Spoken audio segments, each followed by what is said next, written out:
Comment bien rédiger la description de mon microservice sur Commun? C'est la question que plusieurs se posent lorsqu'ils prennent désormais la décision de devenir freelance.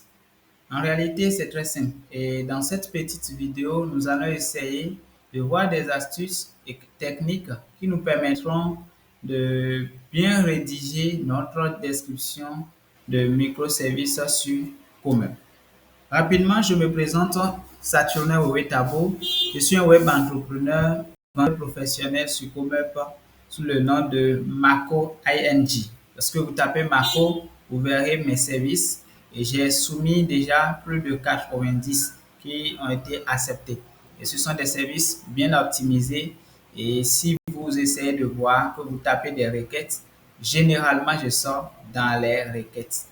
Sinon, les recherches que vous allez faire sortent toujours mes services, quelle que soit la position. Voilà. Donc, rapidement, lorsque nous parlons de commerce, pour ceux qui ne le savent pas, c'est une plateforme qui joue l'intermédiaire entre vos freelances et des clients. C'est que vous vous inscrivez et des clients viennent sur cette plateforme-là, demandent votre service et vous vendez. La plateforme a juste quelques pourcentages lorsque c'est une offre premium, ce que je vous conseille d'ailleurs. Alors, tous les services ne sont pas vendables. C'est pas parce que c'est une plateforme qui met en relation des clients, des vendeurs, tout ça. Non. Les services qu'on peut toucher, matériel, tout ça ne sont pas vendables. Tous les services que vous devez vendre doivent être vendus ou doivent être vendus, j'allais dire, en ligne. Tous ces services-là. Donc, c'est un peu ce que vous devez retenir. Et si déjà vous tapez commerce.com, vous verrez toutes ces informations que je suis en train de donner. Dans cette petite vidéo, nous ne voulons pas parler de ces choses. Donc, allons rapidement droit au but. Pour ce qui concerne la rédaction de votre service, vous devez savoir que pour bien rédiger votre service, vous devez prendre en compte certains aspects. Vous devez toucher l'intéressé, vous devez toucher l'internaute, celui qui est en train de lire votre service. Et vous avez juste 30 secondes pour que cette personne-là soit sidérée par votre service. Mais avant que la personne ne tape ou ne clique sur votre service, il y a des préliminaires. Donc, tous les services qui apparaissent, d'accord, dans les recherches, lorsque je tape une requête, lorsque j'ai ce service, c'est que le service a été optimisé, le service a été bien conçu, bien rédigé, ça a suivi une hiérarchie donnée. Et tous les vendeurs qui font assez de ventes sur la plateforme ont optimisé d'une manière ou d'une autre les services. Et je rappelle qu'il y a plusieurs techniques pour que votre service soit ou fasse partie des services qui ressortent lorsqu'on tape une requête. Et là, nous voulons parler d'une technique aujourd'hui qui est bien rédiger sa description de service. Il y a bien présenter sa miniature et d'autres techniques que nous allons discuter dans les vidéos prochaines. Et vous devez savoir que l'algorithme de Comep, de Google, de Bing et tout ça ne font pas apparaître des services ou des articles qui ne sont pas bien structurés, qui ne sont pas optimisés, qui ne suivent pas une hiérarchie. Non, ils ont du mal à ressortir ça. Donc, il est nécessaire de bien présenter vos services. Et là, il est nécessaire d'inclure des mots-clés. Donc, le domaine dans lequel vous avez à écrire le service doit être mis en exergue en réalité. C'est que vous voulez écrire sur la rédaction web et vous ne parlez même pas de mots-clés, vous ne parlez même pas de SEO, vous ne parlez même pas d'articles. Voyez-vous, c'est que vous ne parlez pas le jargon de, de votre domaine. C'est pas bien. Ça ne va pas vraiment vous avantager parce que le client qui vient, c'est que d'une manière ou d'une autre, il veut quelque chose de votre domaine et il ne peut que parler le jargon de votre domaine ou s'il ne maîtrise pas le jargon, au moins le minimum quand on dit rédaction web, la personne peut taper rédiger mon article. La personne peut taper rédiger, oui, mon mémoire, rédiger, voilà, ma thèse, des choses comme ça. La personne peut taper, rédiger, rédiger. Donc, vous devez mettre en exergue tous ces mots-là qui peuvent sortir votre service. Et il faudrait que pour votre début, que vous écriviez des services, des microservices qui sont un peu longs. Ça permet à ce que qu'il y ait beaucoup de mots-clés qui passent ressortir votre service. Que vous soyez clair, d'accord, que le service soit pertinent, que vous n'écriviez pas pour écrire, d'accord. Il y a également un ajout de valeur, d'accord, une valeur ajoutée, ça vous permettra de vraiment bien attirer des clients. Et je l'ai dit, d'utiliser le jargon. Vous devez aussi comprendre la psychologie des clients de commerce. Vous devez savoir si vous étiez à leur place là, qu'est-ce que vous allez taper pour cette requête. Pour chaque service que vous voulez écrire, vous devez vous poser cette question. Si je viens et je veux qu'on me crée un site, qu'on me développe un site internet, qu'est-ce que je dois écrire? C'est évident que je écrive site internet.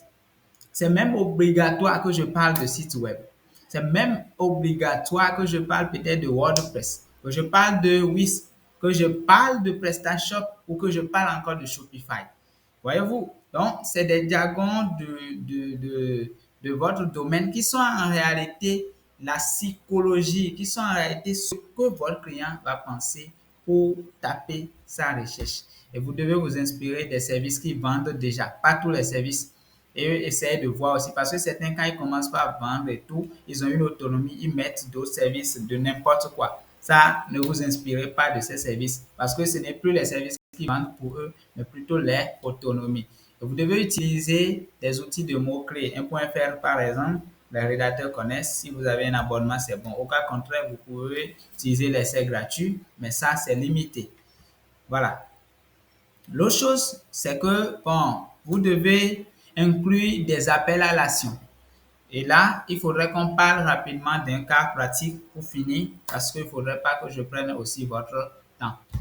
Moi, ce que j'ai l'habitude de faire, ici c'est le cas pratique, je suis devant mon article, sinon mon service qui parle de je vais vous rédiger vos articles 100% optimisés SEO avec l'intelligence artificielle. C'est le dernier service que j'ai mis en ligne avant-hier. Parce que l'intelligence artificielle nous a créé d'autres opportunités et il fallait en profiter. Donc, quand je mets ça, directement, je commence mon service par article de blog SEO généré par l'intelligence artificielle IA. Et là, je mets ça comme le grand titre. Je mets dièse avant de mettre ça. Pour ceux qui ont une offre premium, ils comprennent ce que je suis en train de dire. Et tout de suite, je fais un appel en réalité. Je dis, êtes-vous un blogueur ou possédez-vous un site internet? Tout simplement. Ce service est conçu exceptionnellement pour vous. Je vais vous aider à fournir des contenus de qualité avec des sources fiables et qui vous permettent de dépasser vos concurrents. Waouh! Quand le client entend ça, vous êtes client et que vous avez entendu ça ou vous lisez ça, dites-moi, vous aurez l'envie de continuer parce qu'on veut vous donner des techniques, on veut vous aider à dépasser vos concurrents. C'est curieux, n'est-ce pas? Pour continuer, la personne dit, pour ceux qui s'actualisent, ils comprennent mieux l'ampleur que prend l'intelligence artificielle aujourd'hui. En réalité, le monde évolue et les humains aussi. Les outils d'hier ne sont pas ceux d'aujourd'hui. La dactylographie et l'informatique en disent mieux. Voyez-vous, c'est ça, on connaît l'histoire de la dactylographie et de l'ordinateur.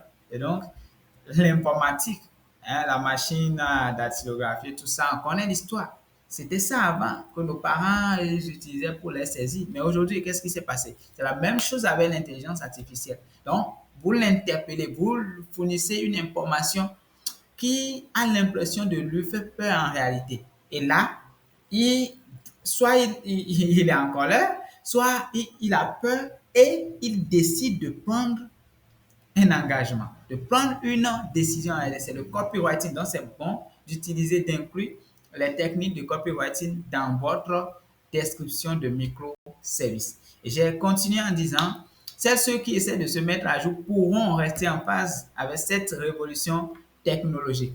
Étant donc à jour, j'ai découvert cet outil qui me permet de vous générer vos articles de blog bien structurés et bien optimisés sur un laps de temps. Je vous rassure de la conversion et de la pertinence de ces articles de blog. Voyez-vous, déjà, quand j'ai dit ça, ben, il doit être touché, n'est-ce pas? Il doit être touché parce que j'ai commencé par donner des informations qu'il a aimées. Donc, c'est des techniques en réalité, d'accord, que j'ai utilisées pour capturer l'attention du client. Et une fois que j'ai l'attention, il va commencer par se dire, mais il parle toujours, il parle de l'intelligence artificielle, des choses comme ça. Mais comment est-ce que cela est possible? Ou c'est quoi en réalité l'intelligence artificielle? Et je continue en disant que Il faudrait que je l'importe. Est-ce que ça peut aller? Et je dis let's go. Let's go. Je dis qu'est-ce que l'intelligence artificielle? Et je fournis la définition de l'intelligence artificielle. Après, je parle des avantages. Après, je dis, mais si je connais tout ça, qui je suis pour pouvoir générer des articles de blog qui sont utilisés par l'intelligence, l'IA. J'ai dit qui je suis. Là, maintenant, je peux me présenter pour décourager ceux qui ont l'habitude de commencer les services en disant je suis Adjoa Korkoubi et je suis PDG de. Et j'ai tel d'années d'expérience. Non, on n'a pas besoin de ça. Ton client n'a pas besoin de ça. Pour le moment, il faut t'intéresser à lui. On s'intéresse au client d'abord. Et c'est ça que j'ai fait dans mon article. Voyez-vous? Donc, c'est un peu ça. C'est quand vous lui poussez des informations qui poussent sa curiosité que vous parlez maintenant de vous-même. Vous vantez maintenant les qualités que vous avez. Et là, il va comprendre parce qu'il a des informations en haut qui déjà l'ont mené à commencer par vouloir prendre une décision. Donc, c'est un peu ce que je voudrais vous dire. Vous pouvez taper mon nom, Marco, d'accord? Marco, tout simplement, ou Marco-ANG, et vous verrez mes services. Services sur la description, le microservice, tout ça, services sur le community management et tout. L'autre chose que vous allez tout le temps observer dans mes services, c'est que moi, j'aime le storytelling. J'aime raconter une histoire pour pouvoir illustrer en réalité pour commencer mon service. Parce que j'ai l'impression que même vous qui êtes là, lorsqu'on commence par vous raconter une histoire, lorsque je dis, vous savez, dans un village, nous avions un gars, il y avait une entreprise qui vendait très bien. Avec l'évolution de la technologie, il ne s'est pas mis à jour.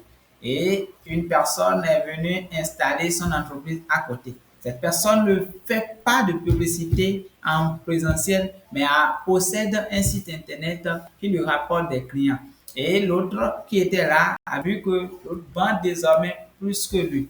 Et en posant la question, il découvre qu'en réalité, si l'autre a vendu plus que lui, c'est parce qu'il a eu un site internet. Il a décidé de construire un site internet, ce qui l'a amené chez moi. L'ayant aidé, il vend désormais. Déjà, c'est que j'ai fait une histoire pour dire au client qu'en réalité, celui-là, là, qui est venu me voir, c'est lui, le client, désormais. C'est pas en réalité quelqu'un, c'est lui. Et celui qui l'a aidé, c'est toujours moi. Et donc, puisqu'il est désormais sur mon service et qu'il n'a pas un site internet, je suis là pour l'aider. J'ai vendu en racontant juste une histoire. Et si vous voyez, je me suis inscrit en décembre, vous allez voir en réalité les statistiques. Pas pour me vanter. Donc, j'ai décidé de commencer par parler de ces choses parce que beaucoup de personnes me posent des questions, que ce soit sur Commerce, parce que des gens vous contactent et disent est-ce que vous pouvez m'aider? Est-ce que vous pouvez m'aider? Donc, je voudrais quand même que vous profitiez de cette vidéo. Et puisque vous allez profiter de cette vidéo, je résume en disant qu'il est bien de bien commencer la rédaction de votre article et d'inclure les techniques de copywriting, techniques comme AIDA, d'accord, attirer l'attention de votre auditeur, je vais dire de votre internaute, voilà. Et il est bon d'inclure des mots-clés, s'inspirer des services qui vendent déjà, pas des services qui vendent parce que le vendeur a une autonomie, non. Et également comprendre la psychologie des clients que vous avez devant vous. Si vous avez aimé, abonnez-vous à la chaîne et une fois partagez, aimez la vidéo, ça nous permettra d'être plus inspirés pour vous fournir des contenus de qualité. Nous savons que l'intelligence artificielle aujourd'hui a fait déjà beaucoup de victimes parce que quand elle est venue, des gens ont perdu leur emploi. Et on se demande encore, est-ce qu'avec le web, comment ça va devenir? Et beaucoup se posent des questions. Mais moi, je vous dis, l'intelligence artificielle nous a créé beaucoup d'autres opportunités. Et dans les prochaines vidéos, on parlera de l'intelligence artificielle et les opportunités pour les métiers du web. Et puisque vous serez